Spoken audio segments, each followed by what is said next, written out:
Meanwhile, somewhere in Steve's nose, Aquaman and the Dynamic Duo are trying to keep a booger from falling out. He got sniffed back into his ass crack. Ow. I have no comment for that.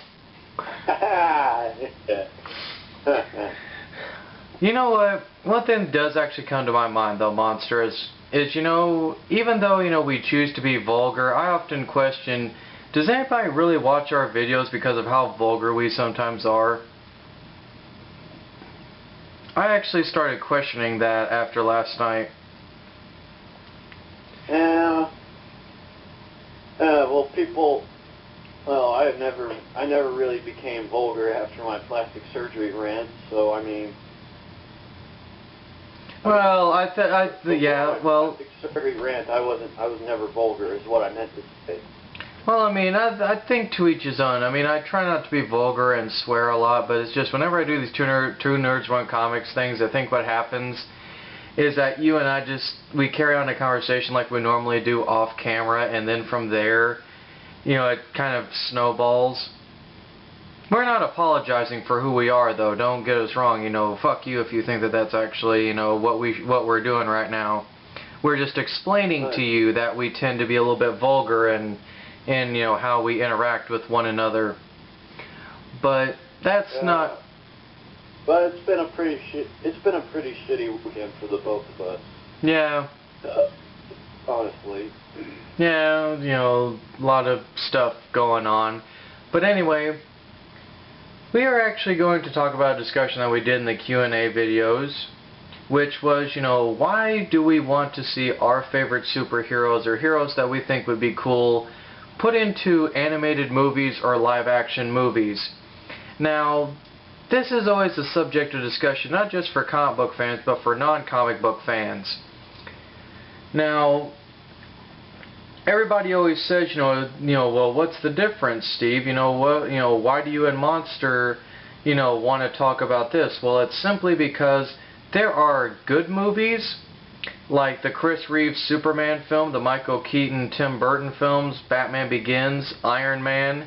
Those are a few examples of movies that Spider-Man movies. The first two Spider-Man movies, the first two X-Men movies. The list can go on of movies that were very good adaptations, but then there are the flip side of that. Movies like, you know, cringing effect here, you know, Jonah Hex and Man-Thing and, you know, frickin' Elektra and Daredevil, and also, you know, oh god, yes, Steel. There's also, what was another bad one? You know, I mean, you could go through the whole entire, Punisher movie with Dolph Lundgren. Okay, that was not that bad.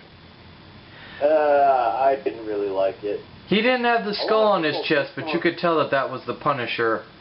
But I mean, a lot of people did on the Thomas Jane Punisher movie, and I don't get that. I think, you know, well, a lot of people expect it to be, you know, extremely bloody and violent, but you know what? At the same time, Thomas Jane's Punisher was a pretty good adaptation.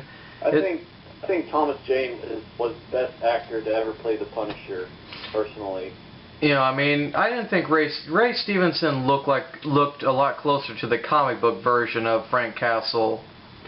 You know, but that's neither here nor there. There are basically, I mean, there are, you know, I mean, literally, Monster and I can go through movies that are good, movies that are bad. In the end, it's really, you know, up to whatever person. But there are some movies that are good and some movies that really shouldn't have been made or didn't.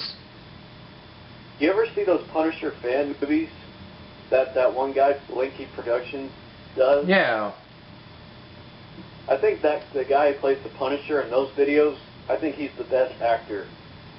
And I mean, honestly, and you know what? Another movie. And then there are some movies, actually, now to think about it, that they stray from the source material, but they stay pretty faithful to the book. You know, Kick-Ass is a huge example of that.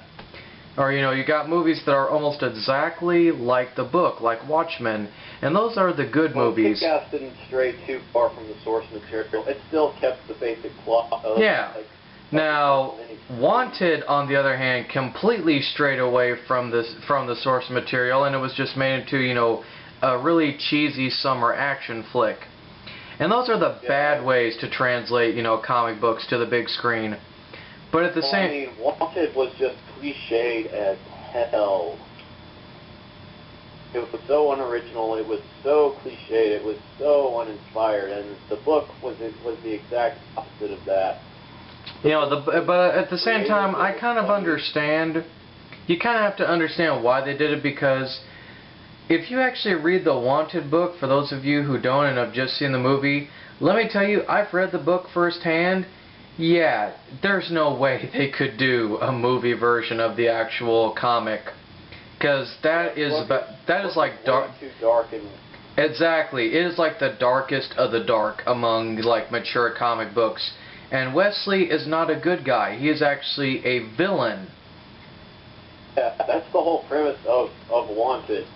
In the movie, like, it was a league of assassins and, you know, ninjas and stuff. But in the book, it was a league of supervillains.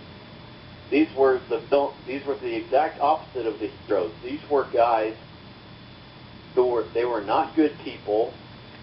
Didn't care about anybody. They had a complete disregard for the safety of innocent. All the heroes are dead, and the villains have basically taken over.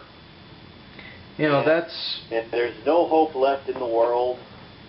We're all fucked. That's basically the message that Wanted conveyed. And I mean, the one thing about Wanted, and I don't know if it's actually in the book. It probably isn't, because I couldn't find it.